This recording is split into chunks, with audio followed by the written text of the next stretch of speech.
Sa panahon ng mabilis na impormasyon at kaliwat ka ng balita, kailangan mo ng isang channel na mapagkakatiwalaan, diretso at para sa bayan. Ito ang Balitang Pambansa, ang iyong bagong tahanan ng mainit na issue, tunay na impormasyon at mga balitang hindi mo dapat palampasin. Mula sa mga trending na kaganapan sa social media hanggang sa mga seryosong isyong pambansa. Bantay kami sa bawat sulok ng bansa para sa iyo. Hindi lang basta chismis, kundi validated news, mga impormasyon na may batayan at mga kwento ng tunay na buhay Pilipino.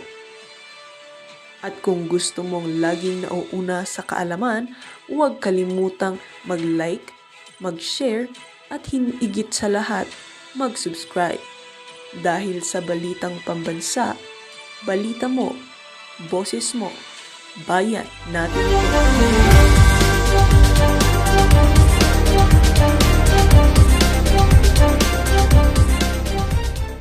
According to the Supreme Court, it is already executory, and according to the Supreme Court, the Senate has no jurisdiction whatsoever. So we have to comply with I personally will have to comply with the resolution of the Supreme Court. Well, yung sa Blue Ribbon Committee, nabigay kay Senator Rodante Marcoleta, there's always first time. And this is, I must admit that this is the first time that it was been given to a neophyte senator, and then a position at that. Pero with all due respect, in fairness kay Senator Marcoleta, he is very qualified to handle that committee, he being a lawyer. Okay, game. Wala na ho tayong intro-intro. Pag-usapan na ho kagad natin to. Tatay, Wawa si tatay, oh. bato daw, Binato, eh.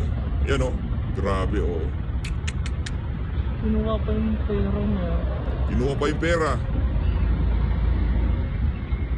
Wawa si tatay. Lumalaban ng parehas. Grabe, oh. Ayun daw yung bato. Anong to? Anong nangyayari sa Buti Pilipinas? hindi nakuha yung cellphone mo, tay. Nabato talaga sa mukha mo, tay? Wawa si tatay, oh. Tatlo pa sila, no? Grabe. Okay, game. Isa lamang ho yan sa napakaraming dahilan kung bakit mahal na mahal namin si Digong. Yung mga Pilipinong lumalaban ng parehas, yung mga Pilipinong talagang nagsasakripisyo para sa kanilang mga pamilya, piniperwisyo nitong mga masasamang loob na to. Yung mga adik, durugista, mandurukot, lahat yan. Nung panahon ni dating Pangulong Rodrigo Duterte, kahit papaano, nasisecure yung mga kagaya ni tatay na lumalaban ng pareha sa buhay. Ngayong mga panahon na to, kung sino pa yung mga lumalaban ng pareha sa buhay, sila pa ang natatakot dito sa mga kriminal na to. Ngayon ang tanong dito, kung hindi rin lang kaya nitong si Marcos Jr. na ayusin yung mga ganyang klaseng problema sa ating bansa, ano ho ba ang kailangan niyang gawin? I-comment nyo ho sa baba. Kumusta ho kayo lahat dyan mga kababayan? Welcome back sa PH Update. Muli ho tayo nagbabalik sa panibagong reaction video. Kung bago lang ho kayo dito, click nyo na ho yung subscribe button para kayo ho ang pinakaunang makakita sa ating mga reaction video. Kung nahihirapan ho kayo mag-subscribe, scan nyo lang ho yung QR code na yan. Ngayon na nga mga kababayan, wala na ho talaga. No more impeachment trial sa Senado. Yan ho ang paulit-ulit na ipinapaliwanag nitong si Senate President pro tempore Jinggoy Estrada sa lahat ng interview na pinapanood natin siya, no? Wala nang impeachment trial na mangyayari sa Senado. Susundin nila yung utos ng Korte Suprema na final and executory. Final na nga, di ba? Kaya hindi ho natin talaga malaman kung ano ang tumatakbo sa utak nitong mga congressman na to na magmo-motion for reconsider. Ano pang i-reconsider nitong mga maestrado natin? Unanimous ang decision, tapos final in executory pa, tapos magmo-motion kayo. Ano kayo, mga tanga? Rekta ho tayo dito mga kababayan. Teka lang, ito ho mga kababayan. Game. Teka, ito. Game. Sa iba pang balita, posibleng magsagawa ng motu proprio investigation si Senate Blue Ribbon Committee Chairman Senator Rodante Marcoleta patungkol po sa flood control projects kahit wala pang inihahaing resolusyon sa Senado hinggil dito. Posibleng matalakay ng senador ang inirereklamong palpak na serbisyo ng mga water concessionaire. Nen Corvera sa balitang yan. Posibleng ang isyu ng umano'y anomalya sa mga flood control projects na ikinagalit ni Pangulong Bongbong Marcos ang unang iimbestigahan ng Senate Blue Ribbon Committee na pinamumunuan ni Senator Rodante Marcoleta. Yan ay ayon kay Senador Jinggoy Estrada. Sabi ni Estrada, maaari magsagawa ng motu proprio investigation si Marcoleta. Maliwanag na ho ba ngayon sa inyo mga kababayan kung bakit talagang pinipigilan itong si Martin Romualdez na maging Senate President itong si Chis Escudero? Maliwanag na ho. Tayo ang tayo ho natin dyan. Ayaw ho natin mapalitan yang si Chis. Lalo na papalit yang si Soto. Alam ho nila na ganyan ang kahihinatnan ng istorya sa Senado kung sakaling hindi mapalitan yan si Chis Escudero. Magtatalaga siya ng isang magaling dyan sa Blue Ribbon at pasigurado sasalansanin niya lahat ng kababuyan na ginagawa nila dyan sa House of Representatives. At yan na nga ho ang nangyayari. Kahit wala pang ihaing resolusyon sa Senado hinggil dito, kumpiyansa si Estrada na mahusay itong mapapangunahan ni Marcoleta. Mas lalong ganda, marami siyang alam. Nitong Martes, naghain na si Senator Erwin Tulfo ng resolusyon para siyasatin ng Senado ang umano'y katiwalian sa flood control projects. Partikular niyang ipinasisiyasat kung saan nagamit ang bilyon-bilyong pisong budget noong 2024 at ngayong 2025 para sa flood control, samantalang maraming baradong kalsada at drainage na nagresulta yan ng malawakang pagbaha. Maliban sa flood control projects, kasama din ang kontrobersiya sa joint venture agreement sa pagitan ng mga water districts at mga water concessionaires. Baka maimbestigan ni Senator Marcoleta motu proprio. Motu proprio. Yes. Will you Does not Yari na ho, tapos na. Ika nga, good game. Tapos ho dito yung mga magnanakaw na congressman. May kalalagyan ho talaga sila dito sigurado. Ngayon, sila naman ang tatanungin. Ngayon, sila naman ang masasalang. Yung ginagawa nila sa mga resource person, hindi naman mamamahiyayang si Senator Rodante Marcoleta. Hindi naman niya gagawin yung kababuyang ginagawa ng mga congressman na yan. Pero sigurado, yari sila pagdating sa rekomendasyon dyan sa committee report nitong si Senator Rodante Marcoleta. Maghahalo ang balat sa tinalupan. At walang padrino-padrino dito. Walang kaibigan-kaibigan dito. Walang former colleague dito, anak ng toka. Sasalansanin kayo niya si Marcoleta. Yan na sigurado. need a resolution. Yung mga Yung mga flood control projects, saka yung tubig. Kung ano yung sinabi ni Pangulong Marcos, kung ano yung binanggit ni Pangulong Marcos sa SONA. Ipinagtanggol naman ni Estrada si Marcoleta sa mga batikos bakit ito ang inilagay sa Blue Ribbon Committee. Ito ang unang pagkakataon na ang Blue Ribbon ay pamumunuan ng isang neophyte senator na nag-iimbestiga sa mga pang-aabuso at katiwalian sa gobyerno. Pero sabi ni Estrada, isang abogado si Marcoleta at matagal naman itong naging kongresista. Wala anyang ibang senador na humiling na pamunuan ng komite at iginit na walang naging kapalit ang pagbibigay ng Blue Ribbon Committee kay Marcoleta. Bukod dito, wala sa rules ng Senado na nagsasabing bawal na maging chairman ng makapangyarihang komite ang isang baguhang senador. Baka makatulong rin anya ang pagiging dating kongresista nito para madaling matukoy ang mga sinasabing kongresista na rumaraket umano bilang mga kontraktor. There's always a first time. And Senator Marcoleta is highly qualified to head that committee. He being a lawyer, tanggalin mo na yung opposition siya. Sa aming palagay, o sa aking palagay, he is highly qualified. He is fair. With all due. Hindi naman ho ano yan. Di ba sinasabi ko na sa inyo? Noong pinapahaging natin dito na nananalangin tayo kung hindi man siya maging Senate President, sana man lamang mabigyan siya ng talagang mapwersang komite. At yun na nga, Blue Ribbon ho nabigay sa kanya. Talagang marami yung sasalansanin niyang mama na yan. Walang gustong humawak. Kasi alam nila, wala silang tapang na kagaya ng tapang ni Rodante Marcoleta. Hindi ho nila kayang gawin yung mga ginagawa ni Rodante Marcoleta. Ika nga, marami pang kakaining bigas yung ibang mga senador dyan. Eh, yung si Senator Jinggoy, di naman pwede yan. I mean, madunong naman sa batas, pero iba pa rin yung ika nga, abogado ka. Hindi ka basta-basta mapapaikutan. Di ba?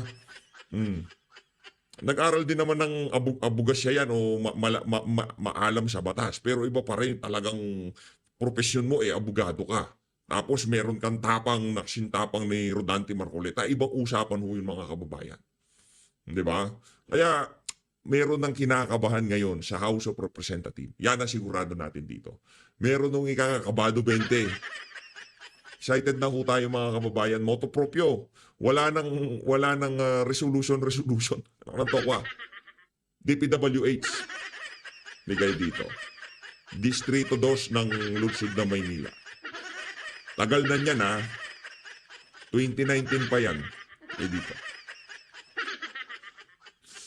Ngayon, kayo naman ang magpaliwanag.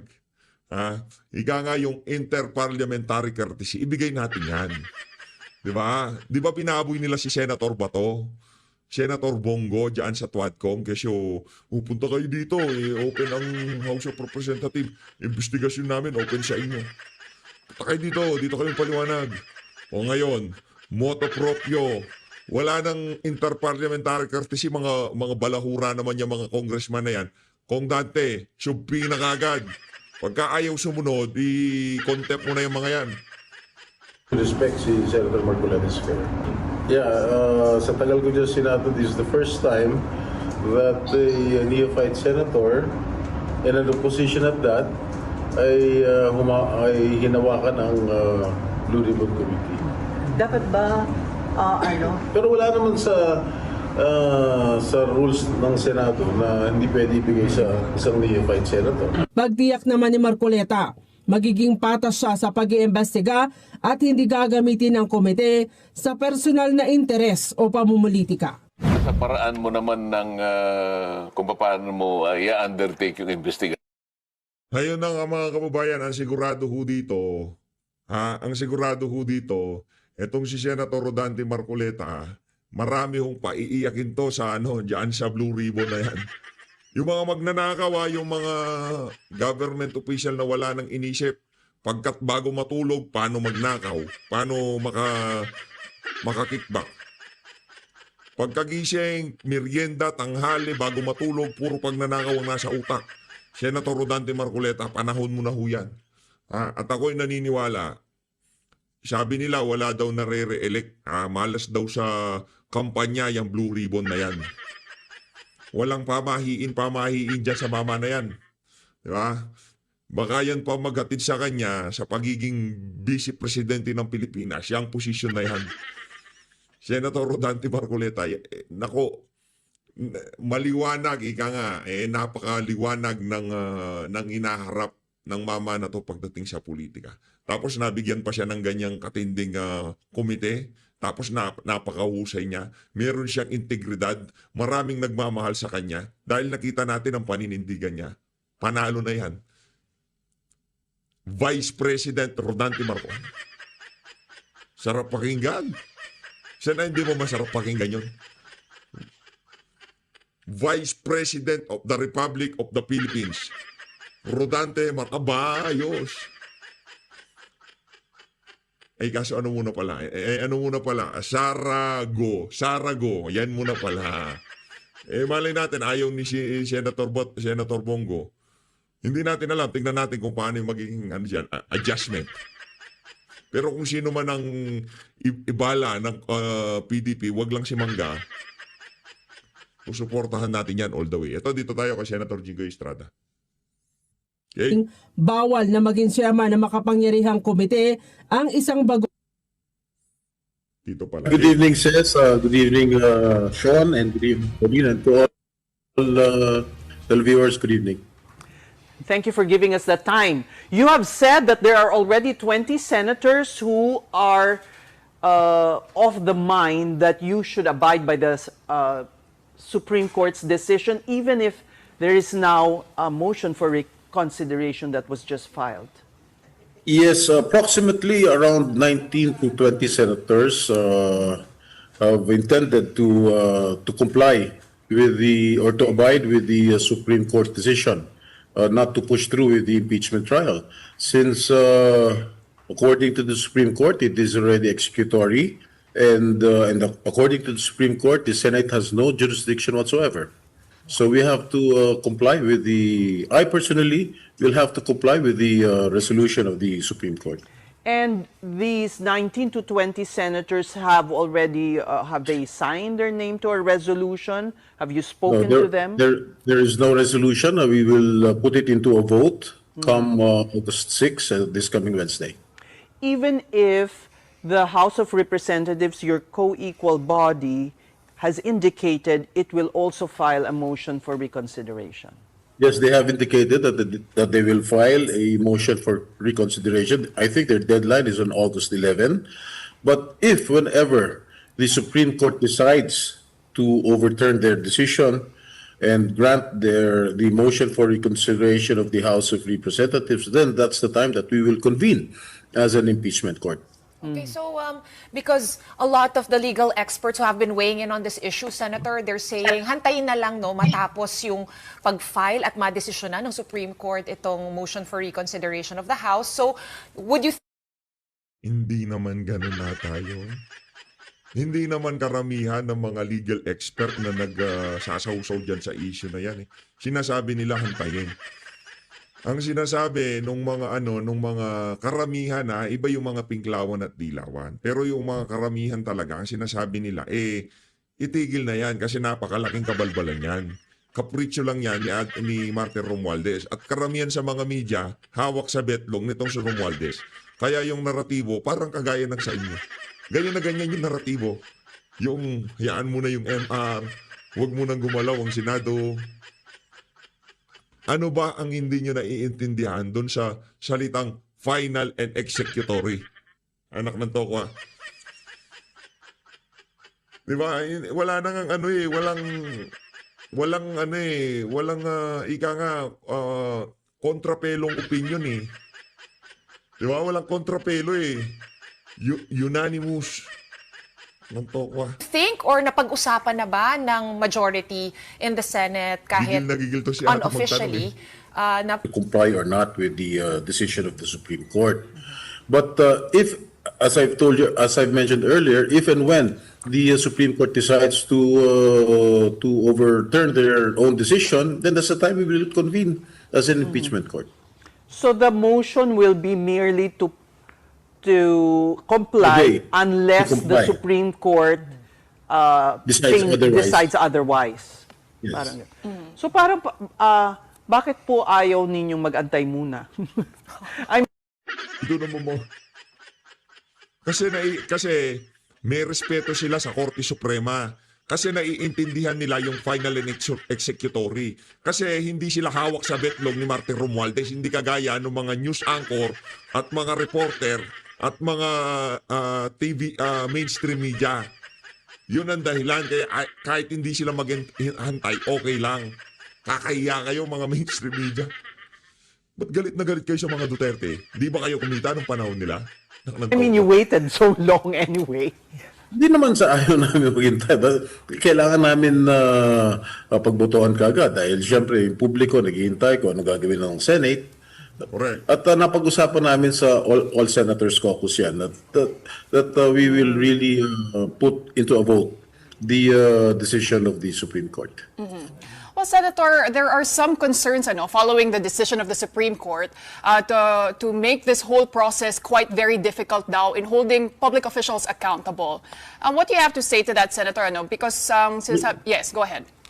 Well, there are a lot of differing opinions amongst former justices, the legal luminaries, but of course, I, being a non-lawyer, will have to strictly obey with the decision of the Supreme Court. Kasi meron mga ibang nagsasabi nga dyan na mas mataas pa daw impeachment court kesa sa Supreme Court.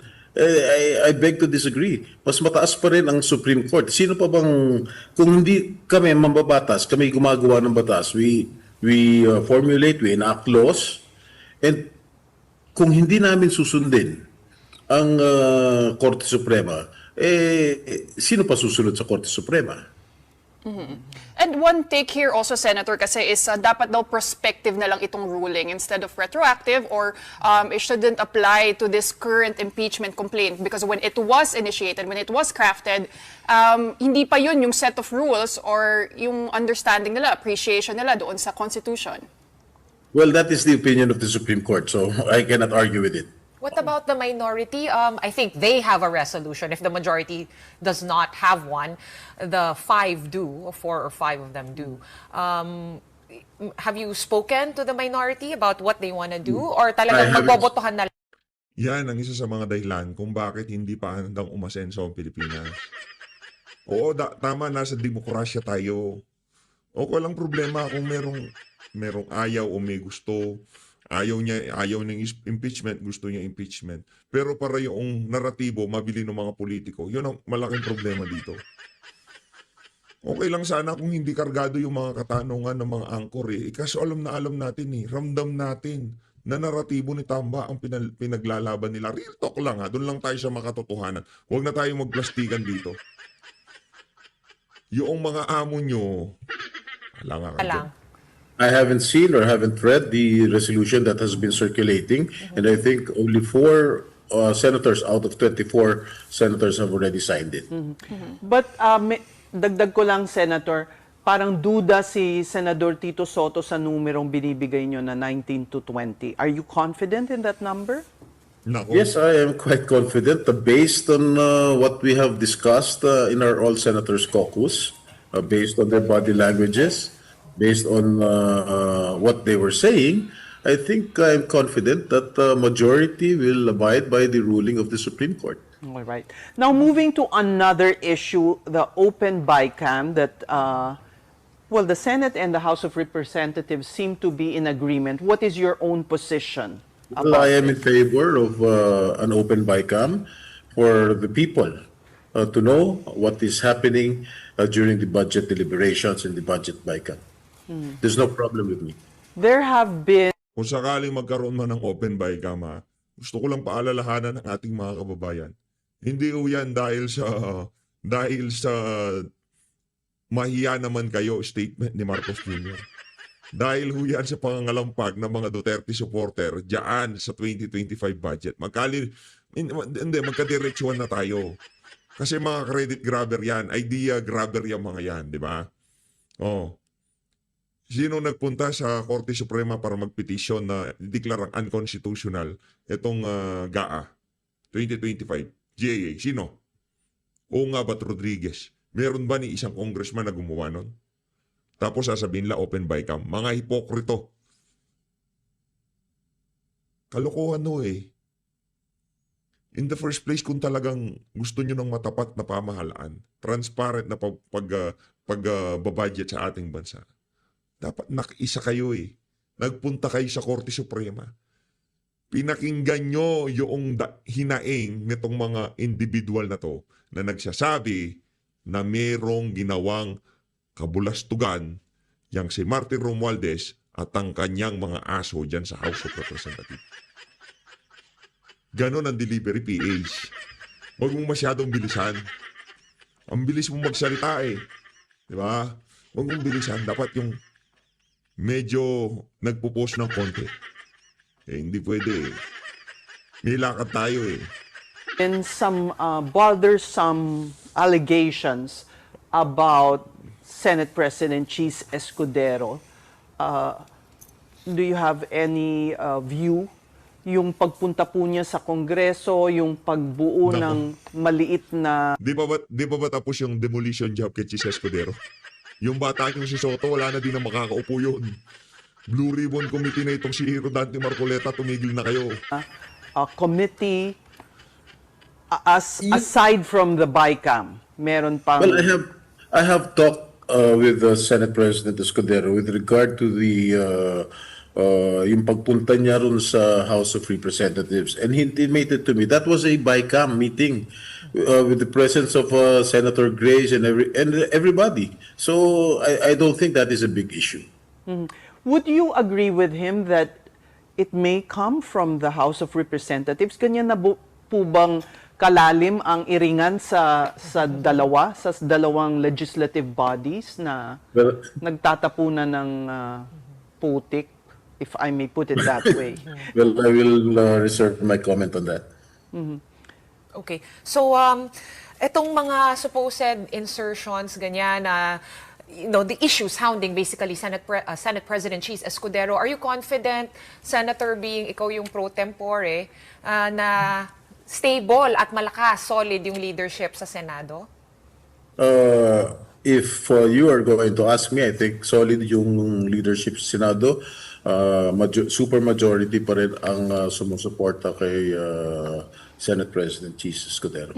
But at the same time, Senator, you were quoted earlier saying na stable ang leadership nga ni SP Cheese, but then anything can happen because history did dictate na kahit yung minority, dalawa lang, nagkaroon ng pagkakapalit sa liderato. If you can elaborate on that, Senator. Anything can happen. As we speak, hanggat sa Lunes, anything can still happen. So what does that mean for SP Cheese? As long as they have the 13 votes to elect a new Senate President,